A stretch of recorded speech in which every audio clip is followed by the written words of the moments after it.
and welcome back to the my new video guys and my YouTube channel. Right, today friends, we are going to talk about guys dialpad tone, how to enable in Poco Mobile. Friends, you want to enable your dialpad tone setting in your Poco phone. So then how can we enable and then how can we use? First of all guys, let me tell you guys what is dialpad tone guys. It is a part of dialpad tone guys. It is a part of sound and vibration setting guys. And then how can we enable? How can we use? Guys, open your dialpad. So if you enter any number in your dial pad setting, so when this sound is work, the little sound, but yeah, this sound is not working now. So how can we enable?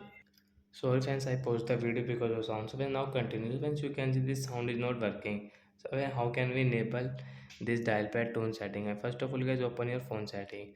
After on phone setting, I scroll. Friends, you can see sound and vibration. Guys, tap here again. Scroll. Friends, you can see phone additional setting. Guys, tap here. Friends, you can see your dial pad tone setting. Guys, we will enable from this right side. So when now you can use your dial pad tone setting, guys. Open your dial pad.